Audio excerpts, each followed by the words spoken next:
This is Module 6, Section 2.3. In this module section, we will look at solving linear equations in more detail, and we'll look at three special types of equations: fractional equations, decimal equations, and then special equations that you have to think about when solving to give you special answers. So we're going to start with fractional equations, which we have seen a little bit. What if there are fractions in the equation? Can you solve them the same way we were in sections 2.1 and 2.2 using properties of equality and opposite operations? And you know the answer to that is yes. In fact, we did several examples in those sections with equations that had fractions.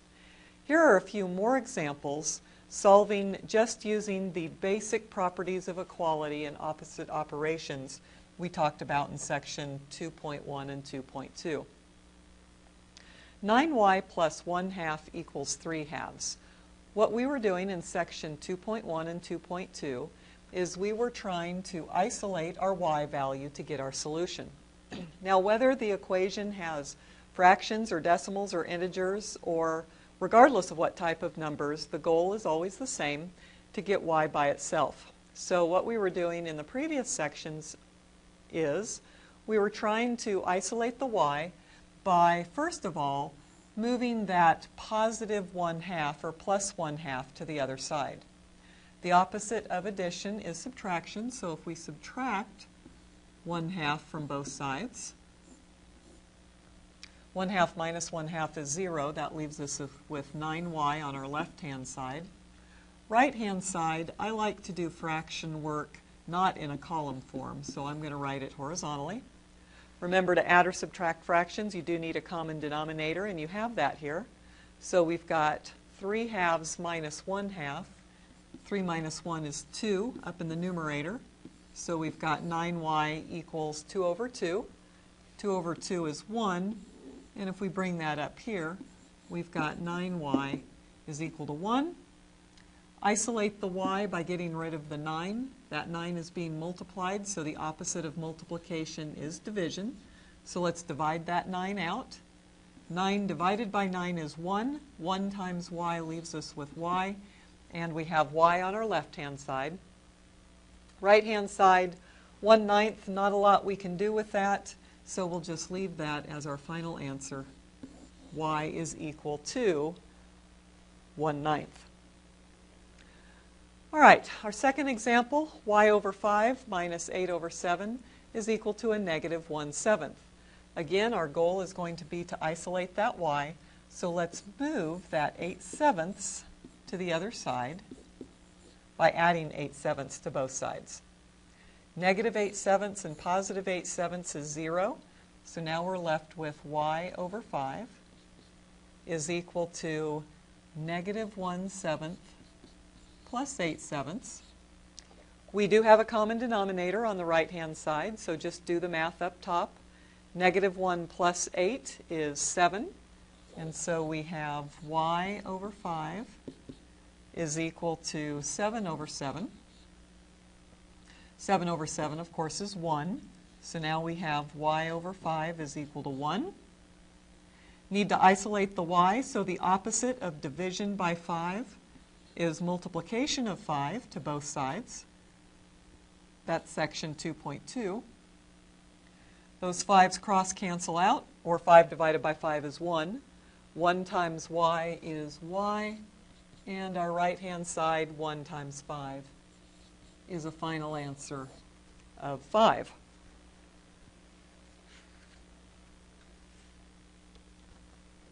However, there is another way to solve equations that we have fractions in them.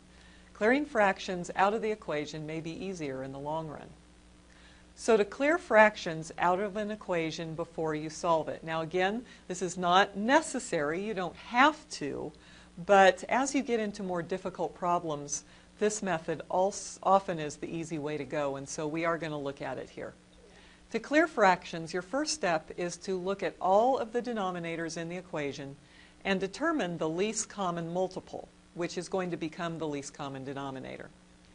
Second step, multiply every term in the equation by the LCM. Remember, terms are separated by addition, subtraction, or an equal sign, or an inequality symbol if it's an inequality. Okay?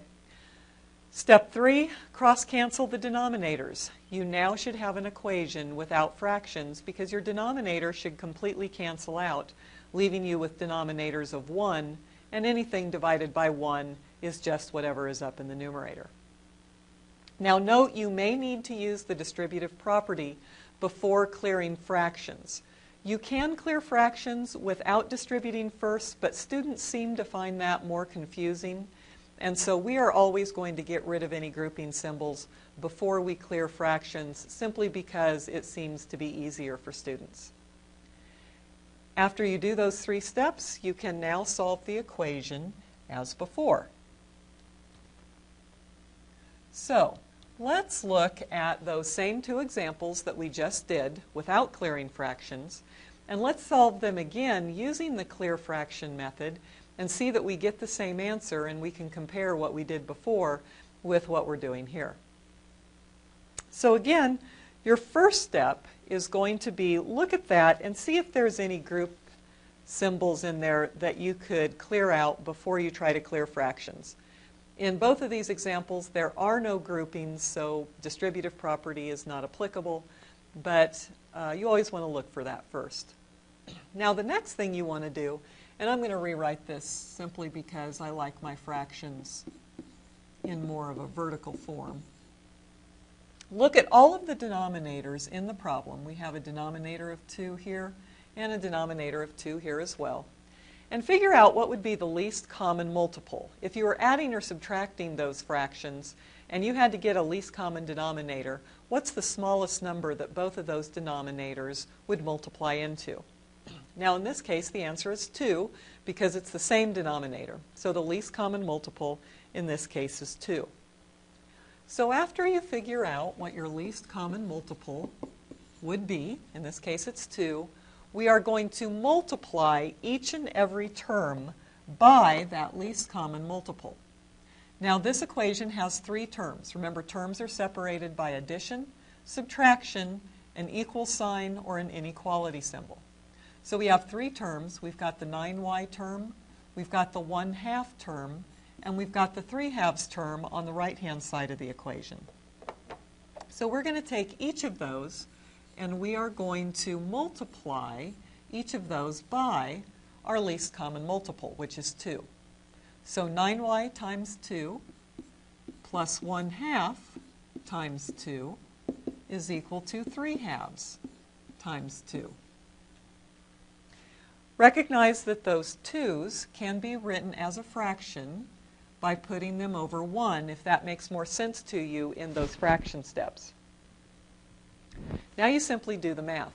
So working left to right, 9y times 2 gives us 18y. Plus, now notice on the second term, our 2's, using fraction rule, this is multiplication of fractions, our 2's will cross-cancel out. We're taking a 2 out of top and bottom. 2 divided by 2 is 1. 2 divided by 2 is 1 here. And we're left with a bunch of 1's. So we have 1 divided by 1, which of course is just 1. And that's equal to, notice on our right-hand side, our 2's also cross-cancel out. Again, there's a bunch of 1's there. So 3 times 1 is 3. 1 times 1 is 1. And anything divided by 1 is just the numerator. So we've got 3 over 1 there, which is 3. So just to clean that up, bring it over here. We've got 18y plus 1. Remember, we just have to look at the numerator if all the denominators are canceled out and they're left with 1, is equal to 3. Now we have an equation without fractions. And I would like to point out here that this equation and our original equation really is the same equation. It's just another form of the same thing. We built the equation up. It's very similar to when you have a fraction. If you multiply top and bottom by the same thing, you get an equivalent fraction. You would agree with me that 1/2 and 5/10 are the exact same number. They're just written differently. And that's true with these equations here too. As long as you take each term and multiply it by the same thing, this equation is the same as this equation, just as this fraction is the same as this fraction.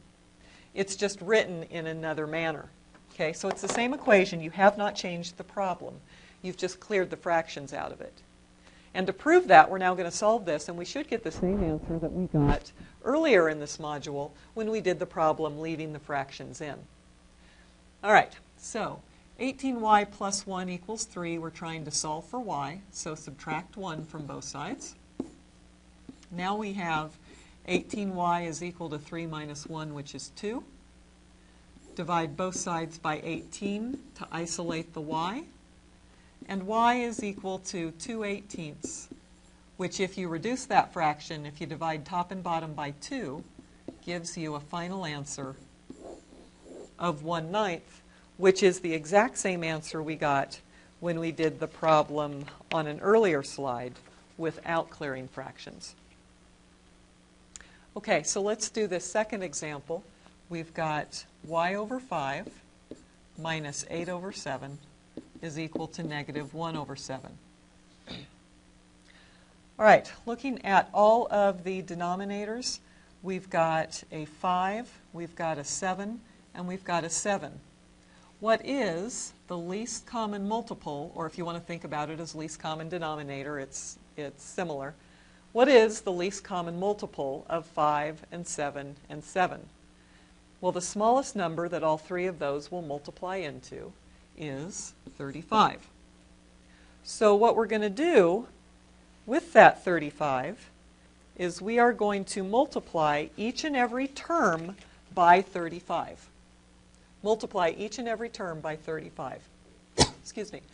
So that's going to give us y over 5 times 35 minus 8 over 7 times 35 is equal to negative 1 over 7 times 35. And I'm going to write all those 35s as a fraction by putting them over 1. I just think that's a little bit easier to see. Now, if you did that correctly, you should be able to cancel out all of your denominators with the number that you multiplied it by, because it'll be a multiple. So notice here on this first term, we've got a 5 and a 35. We can divide 5 out of both of those. So we're going to cross cancel. 5 divided by 5 is 1. 35 divided by 5 leaves us with 7. Here, the 7 and the 35 also have a common factor at 7. 7 divided by 7 is 1. 35 divided by 7 leaves us with 5. Okay, and over here, same thing. 7 divided by 7 is 1. 35 divided by 7 is 5. Now, check your denominators. The denominators for everything in the problem now should just be a bunch of 1s. And if you've got a bunch of 1s in the denominator, anything divided by 1 is itself, so you can ignore the denominators and just look at the numerators. So let's do that. What are we left with? We've got y times 7, or 7y, minus 8 times 5 is 40. And that's equal to, on the right-hand side, our negative 1 times 5, which is negative 5. So 7y minus 40 is equal to negative 5. Solve for y. Notice we have an equation without fractions. Again, I want to emphasize that this equation is exactly the same as the original equation. We've just written it in another fashion, but it's the same thing. We haven't changed the problem, so we should get the exact same answer we got before. Trying to solve for y, isolate y, so add 40 to both sides. And we've got 7y is equal to negative 5 plus 40 is positive 35. Divide both sides by 7. And y is equal to 5 as our final answer. And if you look back in your notes, you'll see that we got the same answer when we did this problem before without clearing fractions as well.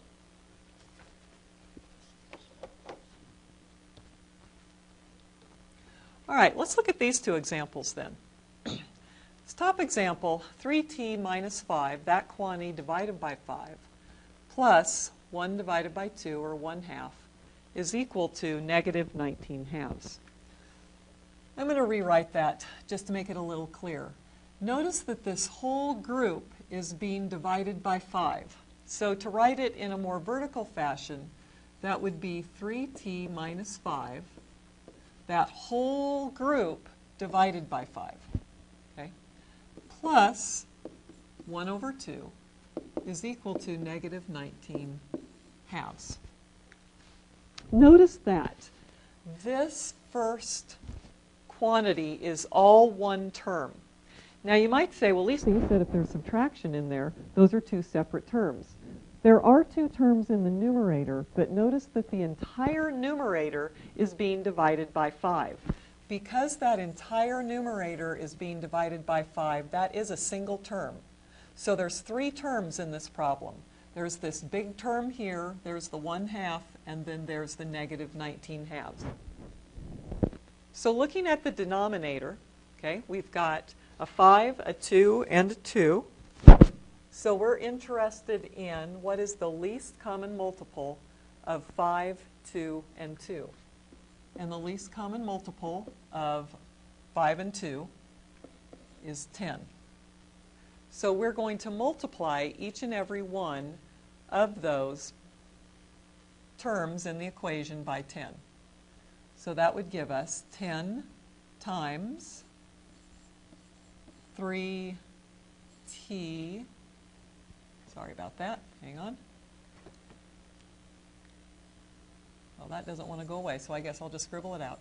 3t minus 5 over 5 plus 10 times 1/2 is equal to 10 times negative 19/2. Remember, those 10s can be written as a fraction if you want by putting them over 1. Now we're going to cross-cancel, which we should be able to do with all our denominators. 5 divided by 5 is 1. 10 divided by 5 is 2. Over here, 2 divided by 2 is 1. 10 divided by 2 leaves us with 5. 2 divided by 2 is 1. 10 divided by 2 leaves us with 5. Notice everything in our denominator now is a bunch of 1s, so we can ignore our denominators and just look at our numerators. Now you want to be careful up here, because this 3t minus 5 is a group. That whole group is part of that fraction. So that 2, which is being multiplied to that, does need to be distributed eventually to that 3t minus 5.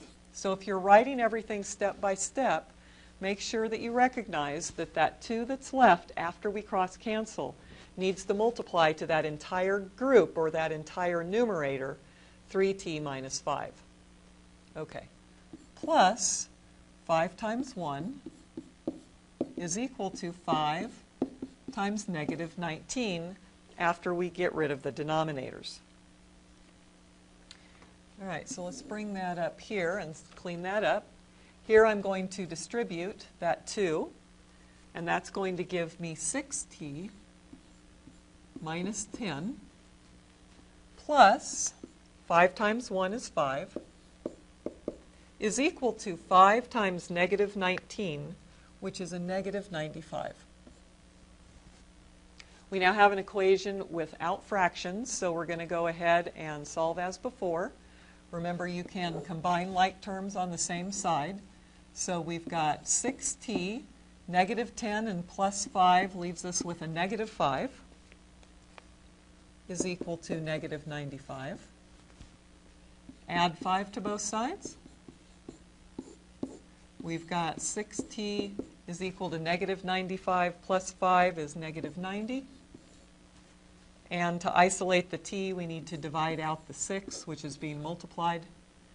6 divided by 6 is 1. 1 times t is just t. We get a final answer of t equals negative 15. And then remember, it's always good practice to take that answer and put negative 15 back in the original equation for all the t's, and make sure that the two sides really are equal when you do that. All right, let's look at this second example. We've got 17 minus 7a. That entire group is being divided by 8, so that's one big term, is equal to 2.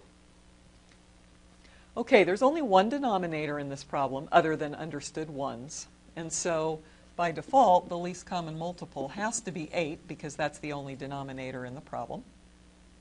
So to save some writing, I think since this is a fairly small equation, I can just put that multiplication by 8 on either side without having to rewrite the problem. Remember, on the fraction side, you can write that 8 as 8 over 1. Notice the 8's do cancel. 8 divided by 8 is 1, both top and bottom. So now on the left-hand side, we don't need to look at our denominator anymore. We can ignore it. We've got 1 times the group, 17 minus 7a, is equal to 2 times 8, which is 16. Now with that 1 there, if you multiply anything by 1, it's itself. So we've just got 17 minus 7a is equal to 16. Trying to solve for a, so we're going to subtract 17 from both sides. That leaves us with, on the left-hand side, negative 7a is equal to 16 minus 17 is negative 1. Trying to solve for a, so divide both sides by negative 7. And a is equal to negative divided by negative is a positive. 1 divided by 7 is exactly that, 1/7 for our final answer. So that was a discussion on clearing fractions out of an equation before you solve them. Again, you can clear fractions with, you can solve equations with fractions in them, but it's a lot of fraction work, and for people who don't like fractions, this usually is the easier way to go. So now we're going to move on to a simpler way to solve decimal equations. What if there are decimals in the equation? Can you solve them the same way we were in sections 2.1 and 2.2, which was by using properties of equality and opposite operations? And again, you know that the answer to that is yes, because in fact we did several examples in 2.1 and 2.2 with equations that had decimals. Here are a few more examples. Now we're going to solve these two equations just like we were in 2.1 and 2.2 without any special techniques. And then we're going to solve these same equations with the special technique so that you can see the comparison and choose for yourself which method you like better.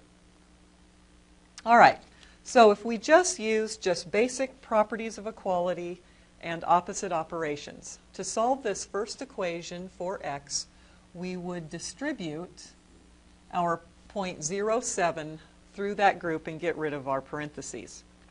Now that would give us 0.05x plus 0.07 times 100 ends up being 7, minus 0.07 times x is 0.07x after we distribute, and that's equal to 6.2. As always, if you have like terms on the same side of the equation, you can combine them, so let's do that.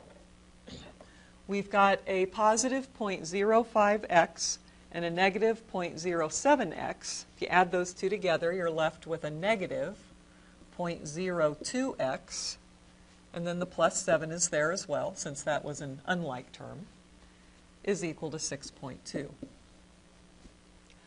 All right, trying to solve for x, so let's subtract 7 from both sides, or 7.0 if you want to keep your decimals lined up there on the right-hand side. Now we have on the left-hand side negative 0.02x is equal to 6.2 minus 7 is negative 0.8. And if we then isolate our x by dividing out the negative 0.02 so that it cancels out on the left-hand side and we get rid of the negative, Here on the right-hand side, negative divided by negative is a positive, and 0.8 divided by 0.02, if you put that in your calculator, or do it by hand if you so choose, we end up with a final answer of positive 40. All right, this next example, similar. We have to distribute our negative 0.01. Make sure you distribute the negative sign with it. Over here, same thing, we're going to need to distribute our negative 0.02, which is going to give us 0.06 minus 0.01x minus 0.01. It's minus because we're distributing both the 0.01 and the negative sign. That's equal on our right-hand side to negative 0.04 plus 0.02x. Again, it's a positive because negative times negative ends up with a positive there.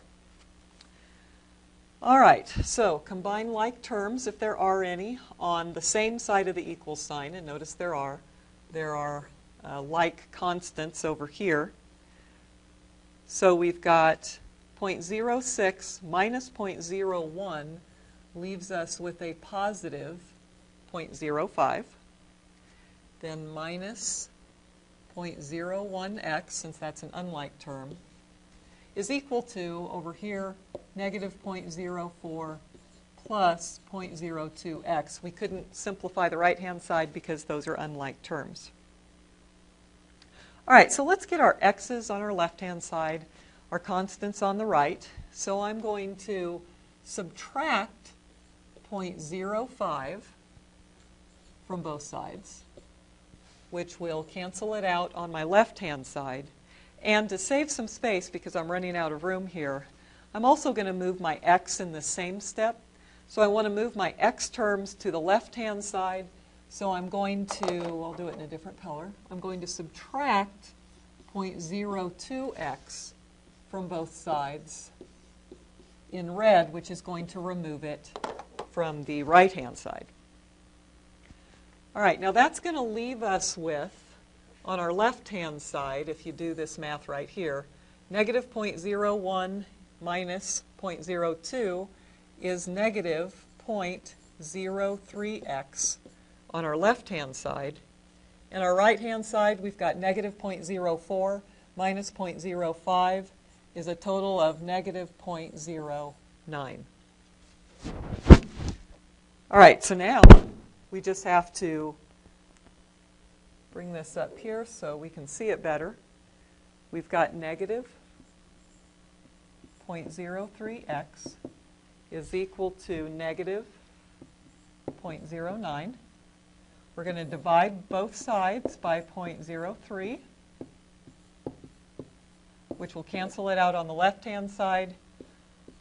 And our final answer is x equals negative divided by negative is a positive, and 0.09 divided by 0.03 leaves us with a final answer of 3.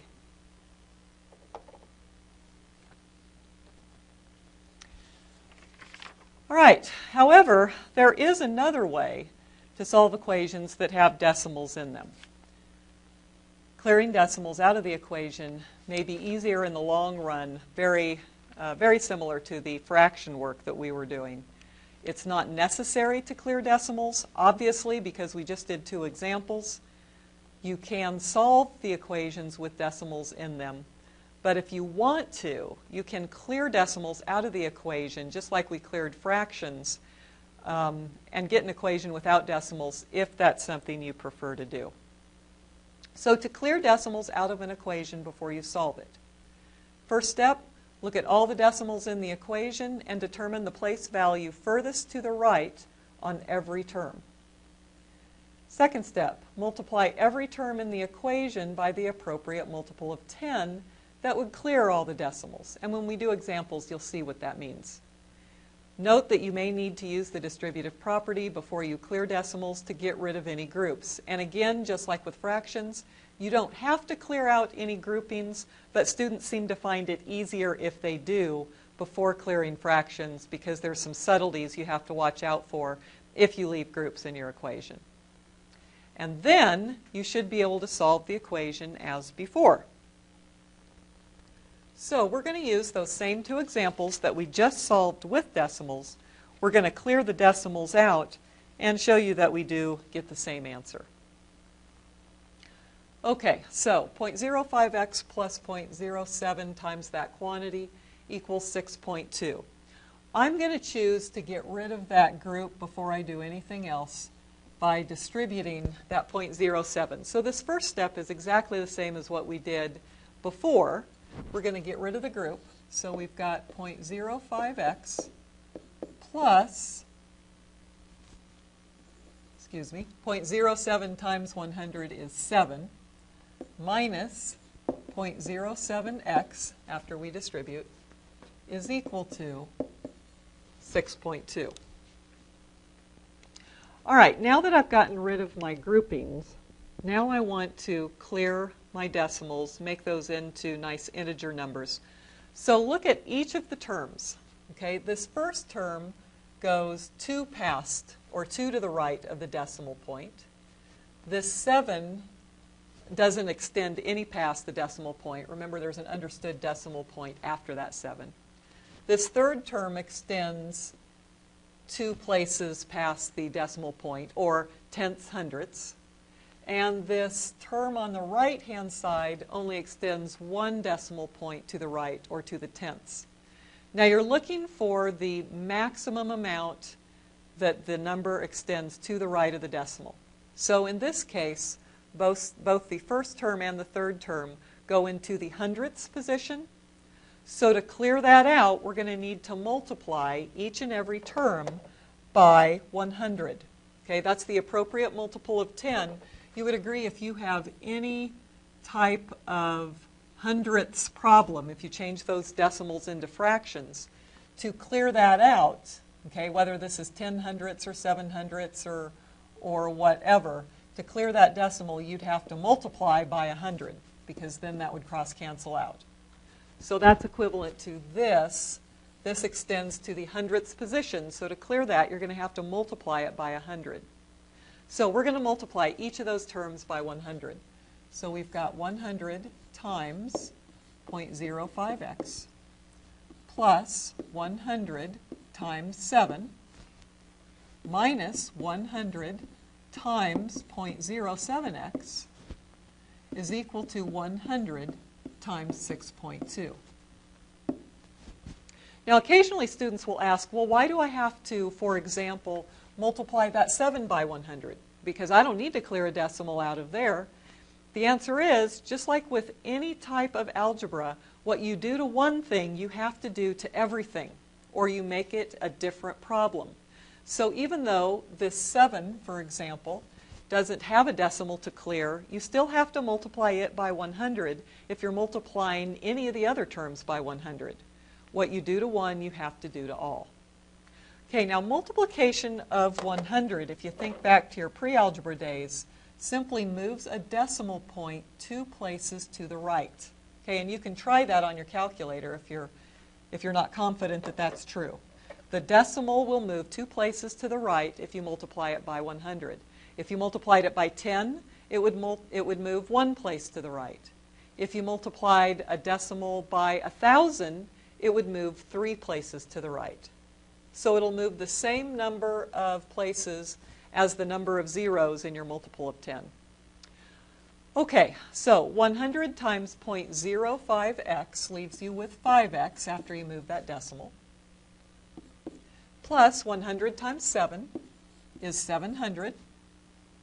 Minus 100 times 0.07, again, it's going to move 2 to the right, so that gives you 7x. And over here, again, that decimal is going to move 2 to the right. So when it moves 1 to the right, it's after the 2. If you put in a 0, move it 2 to the right, and you're left with 620 on your right-hand side. All right, combine like terms on the same side. So 5x minus 7x is negative 2x, plus 700 is equal to 620. Trying to solve for x. Now notice that, before I go on, this equation right here okay, is a nice equation without decimals, as was this one. I want to emphasize that either of these two equations is the same as that original equation. It's just written differently. Just like 1/2 is equal to 5/10. Okay? It's the same equation or same fraction if you're comparing it to the fraction example. All right, so solve for x. Subtract 700 from both sides. And we've got over here negative 2x is equal to 620 minus 700 is negative 80. Divide both sides by negative 2. And x is equal to negative divided by negative is a positive. 80 divided by 2 is a positive 40. And that answer should be exactly the same as what we got when we did the problem before by leaving the decimals in it. Okay, let's look at this bottom example then. We are going to go ahead and distribute before we clear decimals. So we've got 0.06 minus 0.01x minus 0.01 is equal to, on the right-hand side, negative 0.04 plus 0.02x if you distribute on the right-hand side. All right, let's clear decimals. If we look at all of these decimal terms, all of them extend to the right of the decimal point. So that'd be tenths, hundredths. So we're going to multiply each and every term by 100 in order to move those decimal points 2 to the right and get rid of the decimals. So if we multiply everything by 100, we've got 0.06 times 100 minus 0.01x times 100 minus 0.01 times 100 is equal to negative 0.04 times 100 plus 0.02x times 100. And if we clear out all of those decimals then, by moving the decimal point 2 to the right, we've got 6 minus 1 times x is just x minus 1 is equal to 4 plus 2x if we move our decimals 2 to the right. All right, combine like terms. 6 minus 1 is 5. So we've got 5 minus x is equal to 4 plus 2x. If we, let's say, add x to both sides, we'll put the variable on the right-hand side just for variety. Now we've got, if we move this over here, 5 is equal to 4 plus 3x. Subtract 4 from both sides, and we've got 3x is equal to 1.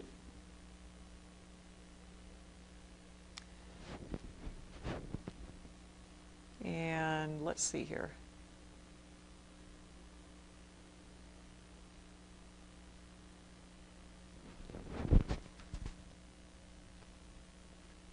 I'm sorry, I noticed I just have a mistake. Notice that if we back up just for a minute, notice right here on the right-hand side, this wasn't a positive 0.04, but actually it was a negative. And when I cleared that fraction out, I forgot to put that negative in there. So I apologize. Please make that change. This should be a negative 4 here, which means it's also a negative 4 here, which brings us over to a negative 4 here.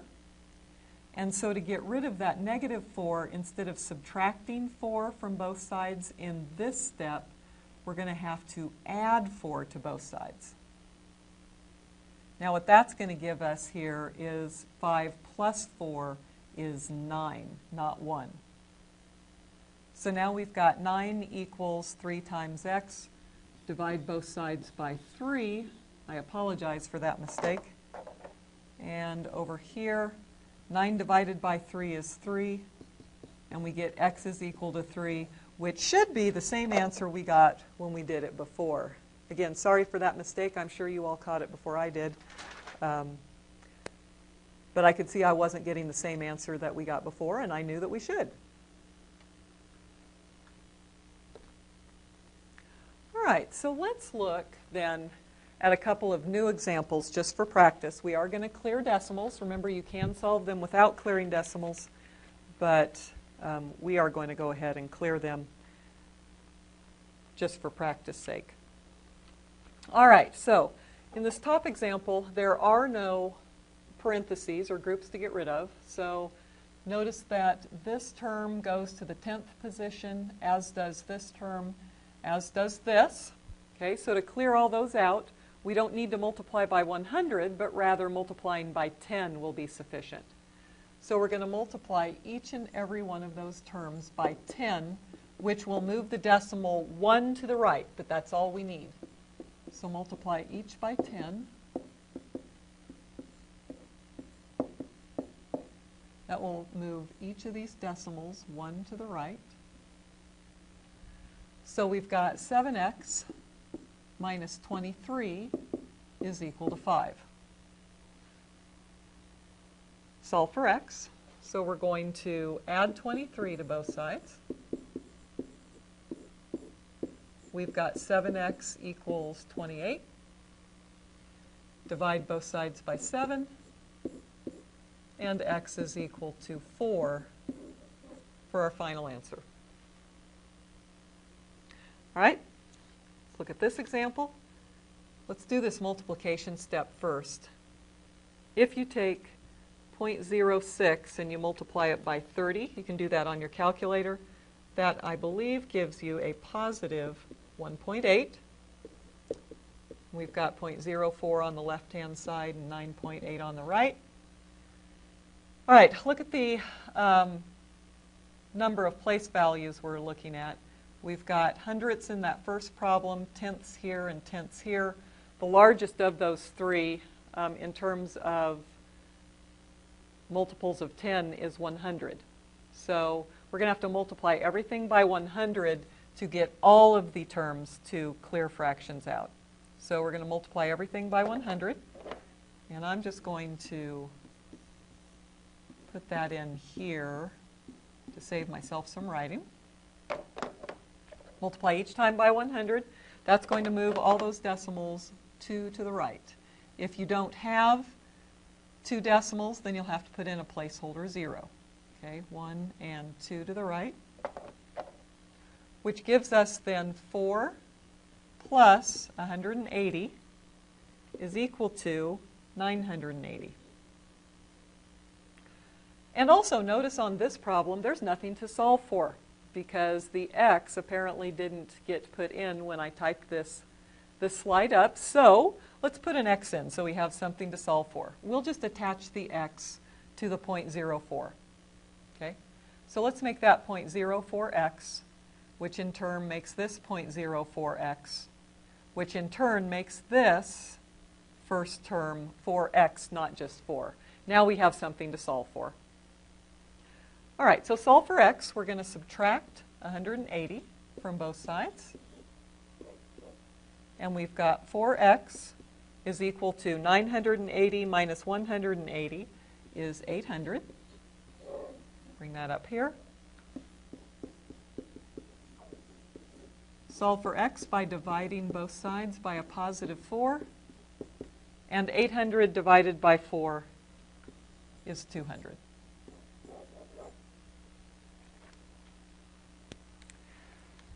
All right. So let's summarize what we've just talked about with solving equations. When you're solving equations, your first step for any equation is going to be to remove any parentheses using the distributive property or whatever technique you need to get rid of those groups. Your second step is to clear fractions by multiplying each term by the least common multiple. Now that is optional. If you don't mind working with fractions, you don't have to do that. Third step, clear any decimals by multiplying each term by the appropriate multiple of 10. Again, optional. If you don't mind working with decimals and you have a calculator to help you, you can leave the decimals in there and still get the right answer. Step 4, combine any like terms on the same side of the equal sign. So move stuff around. Step 5, get your variable terms on one side, constants on the other, and you're going to use addition or subtraction properties of equality to do that. Isolate the variable. Solve for the variable, use the multiplication or division properties of equality to do that. And then, although I didn't always do this when we were doing examples due to time and lack of space, it is always good practice to check any solution you get in the original equation before you messed with it to see if the answer works in the original equation. Which brings us to our final topic for this section, and that is special equations. There are two types of special equations, both of which give special solutions. The first type is called a contradiction or contradictory equation, and those equations are always false when you try to solve them, and therefore there is no solution. And what that means is, in terms of just a regular equation, somebody's telling you something like this. They're saying something like 5 plus 3 equals 12. Now, technically, is that an equation? Well, yes, because it has an equal sign. And if it has an equal sign, then technically it is an equation. But you would also agree with me that that is a false equation, because 5 plus 3 is 8, it's not 12. Okay? So it is an equation, but it's a false equation. If there's an equation like that, where there is no number that you can substitute in for x to make that true, that just means somebody lied to you and those two sides really aren't equal. Okay? Now, let me show you an example of that. Let's say that I asked you to solve this equation for y. 8y minus 5 is equal to 8y plus 3. And you decided to try to solve for y. And so, because you like your variable terms on the left-hand side, you decided to move that 8y that was on the right-hand side by subtracting it, which is a legitimate thing to do. Properties of equality say you have to subtract it from the left as well. But notice what happens here. 8y minus 8y is 0, and it's gone. But the same thing happens on the left-hand side, too. 8y minus 8y is 0. And so what you're left with is negative 5 is equal to positive 3. You would agree with me that that is obviously false. Okay? And it's always false. Negative 5 is never going to be equal to 3. Doesn't matter what you do. And so in that case, if you come up with an equation that gives you a false statement that's always going to be false, that means really that this equation is never going to be true. And therefore, this 3 dot symbol means therefore. Therefore, there is no solution to this equation. It means you will never find a value for y that you could substitute into that equation that would make it true. Okay? So, contradiction equation, there is no solution. On the flip side of that, the second type of special equation is something called an identity equation. These equations are always true, and therefore all real numbers are solutions. So what that means is, when you find an identity equation, you can pick any value you want for x. X could be 1, x could be 2, x could be 1/2, x could be a negative 5,000, and that equation would still be true. Okay, now here's how you recognize those. Let's say you were given this example, and you were asked to solve. And so again, you decided you wanted your x terms on the left-hand side, so you decided to subtract 9x from both sides. Now, like the previous example, notice that 9x minus 9x is 0, both on the right-hand side and on the left-hand side. But what you're left with is this. Negative 4 is equal to negative 4. Now, unlike that previous example, this actually is true. Negative 4 is equal to negative 4, and negative 4 is always equal to negative 4. So if you get a statement when you're trying to solve these that are always true, both sides are exactly the same, what that means in terms of solution is therefore all real numbers will work. All real numbers are solutions. X can be anything you want for it to be, and it will be true. So X could be 2, X could be 3, X could be 0.948. Anything would work for that special type of equation. All right, so let's look at some other examples then. Let's look at these two examples. Solve for X. Okay, everything else is the same. We want to clear the parentheses first, so we're going to use the distributive property here. So we've got 5 plus 6x minus 3 is equal to 6x plus 2. Combine like terms on the same side. So 5 minus 3 is 2 plus 6x equals 6x plus 2. And let's say that you decided to subtract 6x from both sides. The x term cancels out on both sides, and you're left with this. 2 equals 2. Now, this bothers students because the x went away and they can't solve for x, so they think there's no solution. Not true. Even if the x is gone, what you want to ask yourself is what's remaining true or false? Is 2 equal to 2? Well, yes, that's true. And if you get a true statement there, that means that's an identity equation.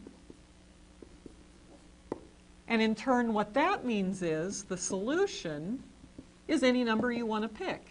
It's all real numbers, the solution set of all real numbers. Infinite number of solutions will work.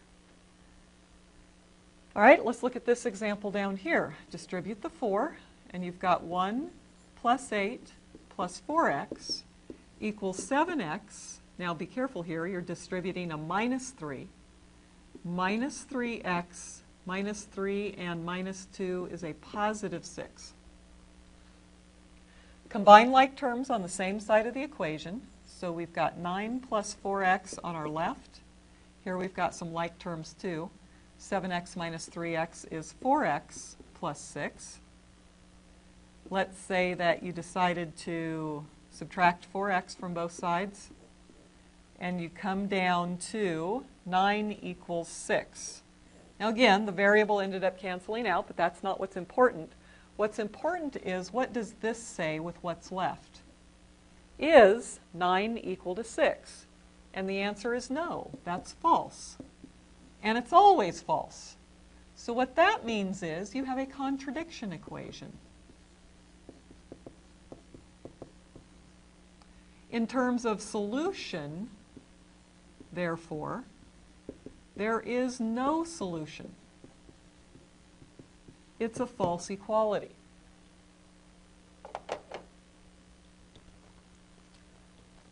All right, let's look at another couple of examples. That top example, 2 times that quantity x minus 5 is equal to 2x plus 10. Solve for x. Distribute, and you get 2x minus 10 is equal to 2x plus 10. Trying to move the 2x to the left-hand side, that 2x term cancels out on both sides, leaving you with the expression negative 10 equals positive 10. Is that true or is that false? Well, that's false.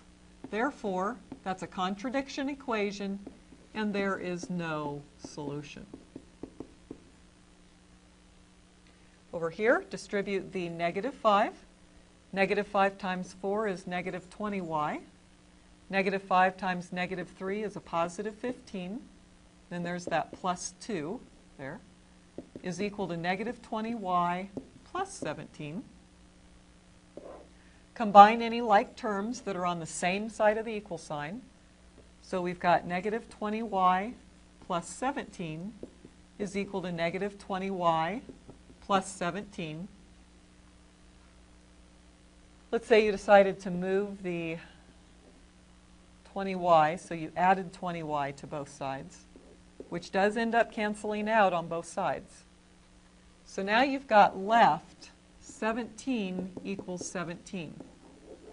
Is that true or is that false? Well, that's true, and that's always true. Therefore, it's an identity equation, and there is an infinite number of solutions. Any number you pick will work.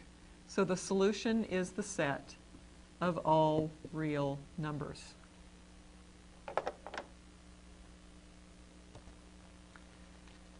And this is the end of Module 6, Section 2.3 material, and this is also the last video for Module 6. You should now complete the homework for Section 2.3 found in MyMathLab. When you have successfully completed the above homework, review all the material for Module 6 and complete the Module 6 exam found in MyMathLab. And after successfully completing the Module 6 exam, you may proceed to the Module 7 videos.